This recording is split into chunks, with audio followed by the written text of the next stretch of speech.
Bonjour à tous.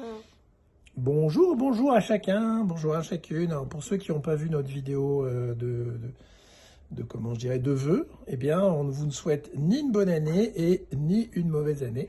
Voilà, donc il vous reste que du choix. C'est génial. Alors, cette vidéo pour vous parler d'un... Donc, on relance la série des ateliers en ce mois de janvier. Les ateliers Les vivants ateliers, oui, du Logos. du Logos, voilà. Donc on vous rappelle que c'est une série d'ateliers qui est complètement branchée et connectée sur l'arrière-plan de la réalité, c'est-à-dire ce qui nous intéresse aujourd'hui, c'est de connaître les codes de la réalité invisible. La réalité visible, elle n'est pas passionnante en soi puisque c'est une illusion.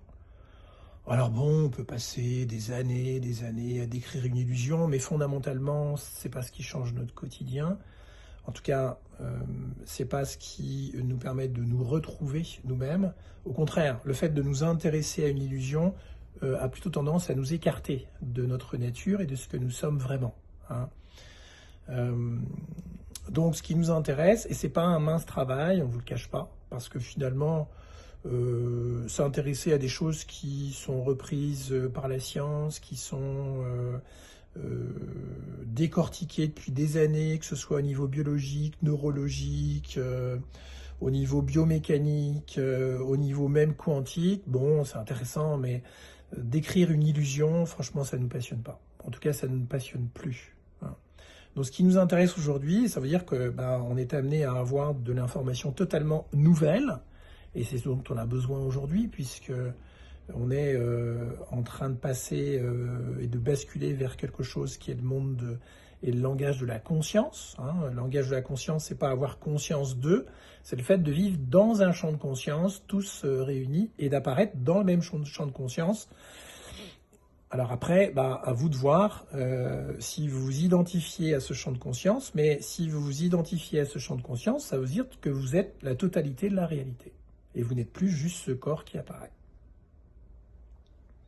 Donc voilà ce qui nous passionne aujourd'hui. Et donc on a commencé par des sujets comme par exemple le code de la réalité, comment la réalité apparaît, elle nous apparaît. Donc quels sont les codes derrière justement toute cette réalité qui apparaît. Et l'enjeu est intéressant parce que plus en fait on découvre véritablement l'arrière-plan, le décor caché, si je puis dire, l'envers du décor, plus en fait on se retrouve avec un univers qui a un sentiment de paix. C'est paisible. C'est paisible puisque tout à coup les choses, elles apparaissent ainsi, et comme l'arrière-plan nous dit comment elles apparaissent ainsi, en fait notre quotidien devient de plus en plus paisible.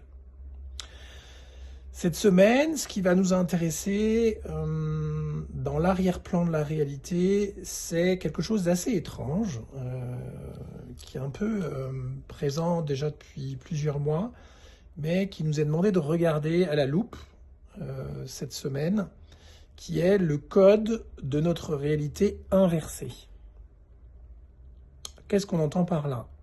La réalité inversée, c'est une chose assez bizarre, où en fait on se rend compte que dans notre quotidien, on manque de foi, qu'on a appelé confiance, on manque de valeur, on manque de choix, on manque de sens, on manque de réussite, et puis vous en avez tellement d'autres, je vous cite les majeurs, hein, ceux qui reviennent le plus souvent, etc.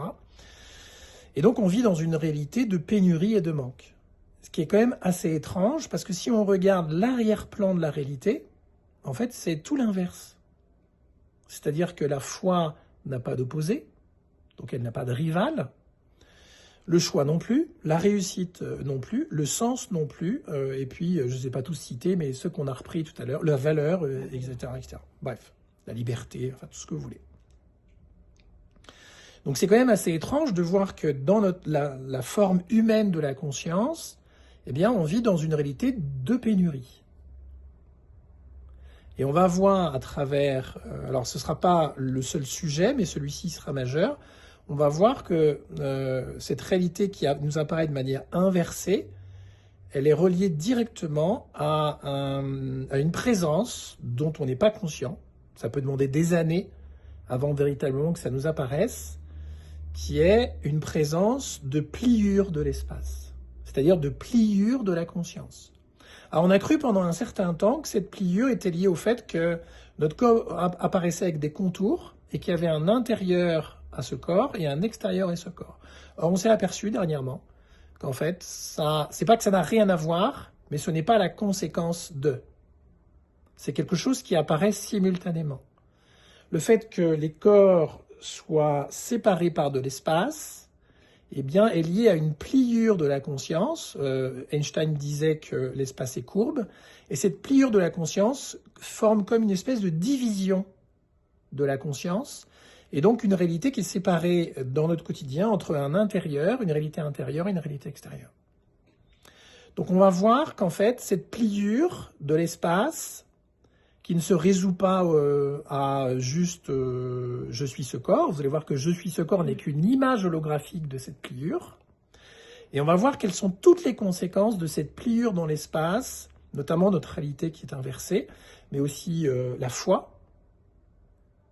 qui est inhérent à tout ce champ de conscience, mais aussi l'immobilité de la conscience, l'éternité de la conscience, la vérité de la conscience. Enfin, les sujets ne manquent pas. Et vous allez voir que cette pliure de l'espace, qui nous paraît peut-être un sujet anecdotique, est capital pour saisir aujourd'hui pourquoi, en fait, on ne vit jamais la réalité qui apparaît, mais on ne vit qu'à partir d'une pliure qu'on pourrait appeler une séparation, une frontière, ou même un éloignement aussi. Et vous allez voir que c'est bien au-delà de la séparation, l'éloignement avec les réalités. C'est-à-dire qu'on ne perçoit jamais la peur, mais la frontière avec la peur, la séparation avec la peur, la séparation avec la joie, la séparation avec la tristesse, ce qui fait qu'on est sans cesse séparé de ce avec quoi on croit être en contact. Et d'ailleurs, la physique nous le confirme, puisqu'elle nous dit qu'en fait, on ne se touche jamais. Il y a un espace qui, en permanence, sépare nos deux doigts, par exemple.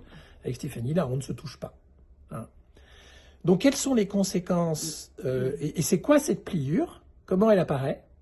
Vous allez voir qu'elle a une raison d'être. Et c'est quoi les conséquences de cette pliure de l'espace, hein?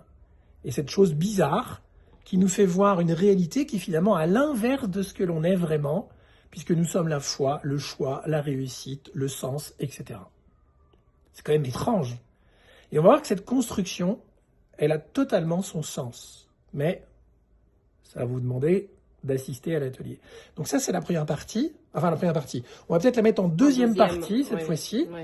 Et on commencera par une première partie qui nous a beaucoup marqué avec Stéphanie, qui est un sujet, en fait, qui peut paraître banal, mais qu'on adore. Un sujet bien du quotidien. Oui, qui est juste avoir le sentiment de manquer de temps. Voilà, de manquer de temps pour faire certaines choses. Ça, je pense que ça parle à tout le monde. Hein. Voilà. Et le parcours qui est proposé, qui est cette fois-ci dans un langage incontestable, alors que la partie dont on vous a parlé est, elle, dans un langage d'enseignement direct. C'est-à-dire que vous êtes l'enseignement. Hein. Le langage qui est adopté, c'est vous êtes la conscience qui vit cette pliure. Et vous allez voir qu'au lieu de recevoir un enseignement, vous l'êtes. Ce qui est quand même assez bouleversant, pour dire les choses. Donc dans cette première partie qui est dans un autre langage qu'on a nommé incontestable, puisqu'il n'a pas d'opposé, il n'a pas de vérité opposée, qui est quand même assez troublant, on s'y est habitué maintenant, eh bien dans cette première partie, on va regarder ce que c'est que manquer du temps. Et ce qui est assez bluffant, c'est quand on sort du parcours, en passant par les différentes phases, donc toutes les failles de nos liquides qui nous racontent qu'on manque de temps, bah en fait on est dans une espèce de sidération à la fin, où on ne sait même plus ce que c'est que manquer du temps. Et il y a quelque chose qui se pose, qui se dépose. C'est assez étonnant. Comme une espèce de mollesse intérieure. Il y a un rapport au temps extérieur qui est complètement changé, quoi. Plus rien à voir. Il y a quelque chose qui s'est déposé, qui est profondément paisible, qui ne sait même plus ce que c'est que le temps extérieur. Et le temps intérieur non plus, évidemment. Dans une troisième partie, on aura à nouveau une pratique. Et cette pratique, elle sera basée justement sur le langage de la pliure, sur le langage de la pliure centrale. Et vous allez voir qu'en fait, c'est très, très, très précieux. Nous, en fait, on l'a déjà pas mal expérimenté depuis à peu près 15 jours. Hein. Et c'est très perturbant parce que vous allez voir que c'est à partir de cette pliure qu'en fait, vous percevez véritablement le réel au-delà de ce voile de la matrice. C'est assez bluffant. Hein. Et donc un rapport à vous-même et à la vie qui est très très différent.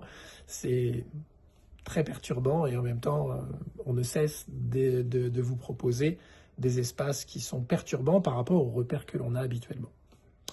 Voilà, donc tout ça va bien nous occuper pendant 3 heures. Et on n'en a peut-être pas dit d'ailleurs. C'est jeudi, donc les ateliers sont le jeudi de 13h30 à 17h30. Non, 16h30. 16h30, pardon. Oui. 3 heures chez moi, j'ai fait quelques petites mathématiques. Ça, je suis passée dans la moulinette du temps. C'est la mollesse du temps. On ne sait plus calculer le temps. Ça a dévié. Voilà. Donc, jeudi 13h30. 13h30. Vous avez aussi un replay. Et un replay qui vous permet de voir les capsules de manière individuelle, indépendamment les unes des autres. Voilà. Voilà, donc la question qu'on vous propose à travers justement ce voyage à nouveau, c'est quel temps vous accordez aujourd'hui à votre quête de vérité et jusqu'où vous êtes prêt à aller dans votre quête de vérité. Pas la vérité du quotidien qui vous dit un jour que c'est vrai et que le lendemain c'est faux. C'est pas cette vérité-là qui nous intéresse. Nous, ce qui nous intéresse, c'est ce qui est caché, invisible, et qui est une vérité incontestable et qui n'a pas d'opposé. Et elle a le goût de la vie et de la conscience. On vous embrasse. On vous embrasse. Et on vous dit à jeudi avec beaucoup de joie. À jeudi.